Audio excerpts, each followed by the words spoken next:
You're watching WTTG, Fox 5 in Washington, D.C. The 10 o'clock news starts now. Time is running out for convicted axe murderer Karla Faye Tucker.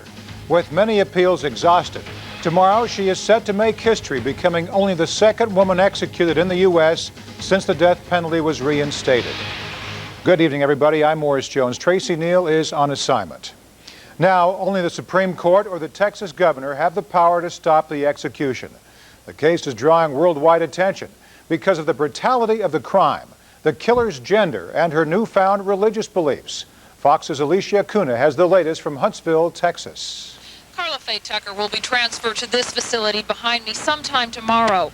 Right now, she is at one of the 8 prisons here in Huntsville, Texas, waiting to die. Yes. An eye for an eye makes the whole world blind.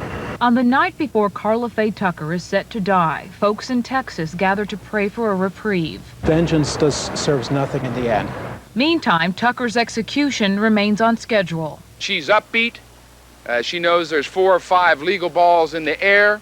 Her faith in the Lord has not been disturbed one iota. Tucker is depending on her faith in the Lord and her religious transformation to help save her life. But according to the Texas Board of Pardons and Paroles, it didn't work. The board refused to recommend to Governor George Bush that Tucker's death sentence be commuted to life in prison. I think the horrific nature of the case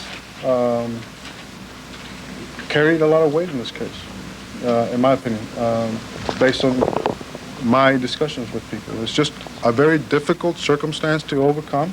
Tucker will be the first woman to be executed in Texas since the Civil War. In a violent drug binge, she pickaxed a Houston couple to death in 1983.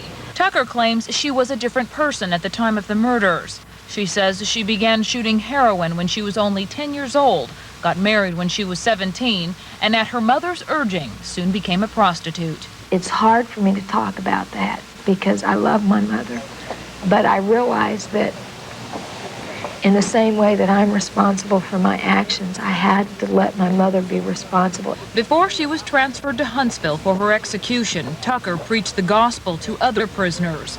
She hopes if she can't save her own life, maybe she can save someone else's. Tucker's hope right now lies in the hands of the U.S. Supreme Court and Texas Governor George Bush. The Supreme Court has yet to decide whether it will hear Tucker's case and therefore delay the execution. Governor Bush says he will wait for the High Court's decision before he decides whether to grant a 30-day stay of execution. Reporting in Huntsville, Texas, Alicia Acuna, Fox News.